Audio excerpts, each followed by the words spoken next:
At dusk on the fourth and final night of this year's deer sterilization, volunteers lie in wait in and around Lafayette Avenue. Lori Briggs helped found Clifton Deer. Her staff have the catch, surgery, and release program down to a science. She explains one person acts as the air traffic controller or point person, and they all communicate via app. We look at her smartphone. ATC surgery, thread, ATC dart and transport, Cincinnati Core. Briggs, Carol Lotman, and Bob Rack live at Mount Storm Park and convinced the Cincinnati Park Board to pare down its lethal culling program and try sterilization. So the problem we have is that we live right here in this park, and we've gotten to know these deer so personally, really. I mean, literally, my wife names them. They bring their little fawns in and eat the apples from under our tree. They literally have touched noses with our dogs. So we don't think of these as the same kind of wild animals as you'd find out in the country where people hunt them and eat them. Rack walks me over to a small outbuilding where veterinarian Randy Youngie prepares a makeshift operating room. So the goal is to have them from dart so from the time they dart in the field, found, transported, surgery, returned, reversed, and awake in 2 hours. Youngie says in reality it takes half that time.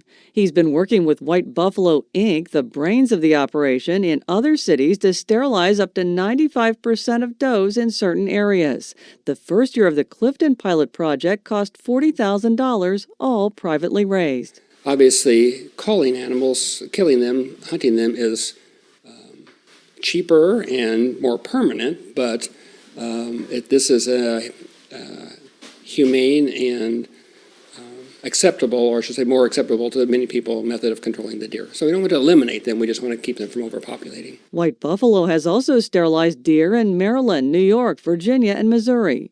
Tony DiNicola is president of the company. The question is there a density at which immigration of new deer negates any losses that are occurring naturally in the landscape? So you cannot reduce that population any further without taking lethal action. That's the ultimate question. In a couple of weeks, Clifton residents will find out how close they are to sterilizing enough does to reduce the number of deer in the area.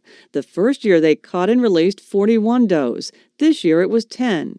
Retired police officer Tim Harrison was one of the volunteers darting in a blind. With the city off to the left, that was so unbelievably weird to sit here, and you got the city over here, and you got deer right here, and you're working on a project where you're darting deer on a national level.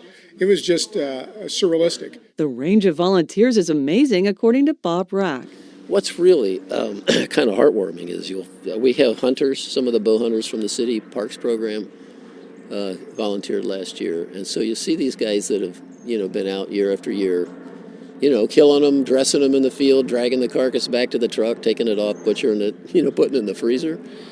And all of a sudden, here they are, a part of this project where they're handling these deer as absolutely gently and carefully as you can. Rack says the 3-year permit from the Ohio Department of Natural Resources can be extended 2 more years.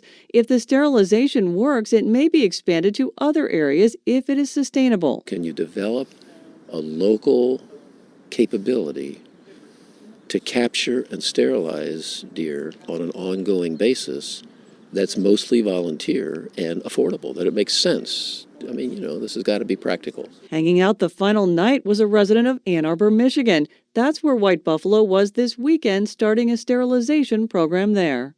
Ann Thompson, 91.7 WVXU.